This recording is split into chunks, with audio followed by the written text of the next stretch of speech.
Казвам се Мария Спирова, българка съм, живея в Англия. Интересувам се от политика. Българска, английска, европейска, понякога световна. Не ми е все едно. Тази неделя е много вълнуващ ден за мен. Не само за мен, за много хора. Над 1 милион.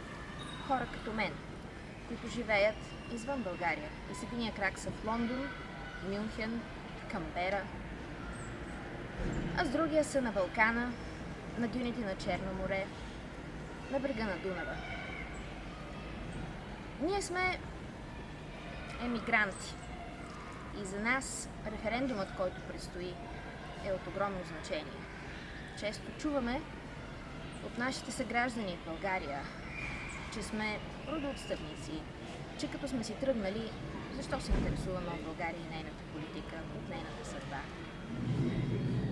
Наскърбяваме се, когато слушаме подобни критики да се отправят към нас.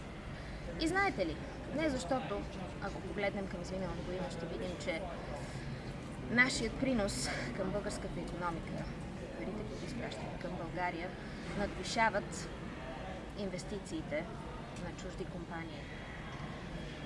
Нека не говорим за пари, нека говорим за минало, история, памет и идеи. Да си спомним Паисий Хилендарски, който, за да напише история славянобългарска, пътува до Австро-Унгария, живее в Дубровник и я пише в Хилендарския манастир в Атон, днешна Гърция. Да си спомним за Петър Берон, който публикува Рибния буквар и дава началото на българското образование в Брашов, Румъния. Да си спомним за Христо Ботев, който пише майца си в Одеса, на прощаване в Браила и основава българско училище в Букурещ, където и се включва в четата, с която остава нашата история. Да си спомним за Цветан Радославов, който написва Мила Родина, нашия химн, във влака между Виена и София. Във Виена той учи, а пътува към София, за да се включи като доброволец в сръбско-българската война. Който и да е вашият герой, ако погледнете историята му, ще видите, че той е пътувал, живял в чужбина и въпреки това е намирал начин да принесе за бъдещето на България. Никога не е преставал да милее. Много от нас, емигрантите, живеем в сянката на този пример и по своите разнообразни мънички начини се мъчим да получаваме вдъхновение от него. Затова не се отказвайте. Подайте ни ръка.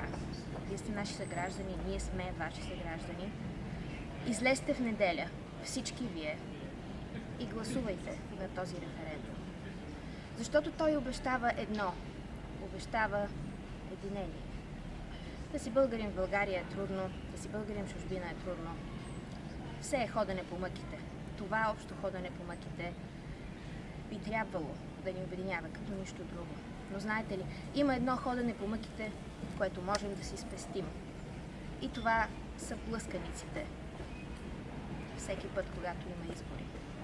Това са дългите пътища, часове прекарани по пътища, във влакове, в самолети, пеша, на опашки. В света има малко над 300 изборни секции за България. За да можем всички ние, които живеем по цялата планета, но мислим за България, да гласуваме, са необходими повече от 2000, те никога няма да бъдат отворени. Но ако имаме право на глас чрез интернет, това ходене по мъките ще свърши. И знаете ли какво ще има? Ще има дигитална държава на българските граждани по цялата планета. Представете си, не България на 3 морета, България на 7 континента. Излезте в неделя, гласувайте на референдума. Подайте ни ръка. Нашата вече протегната. Благодаря ви.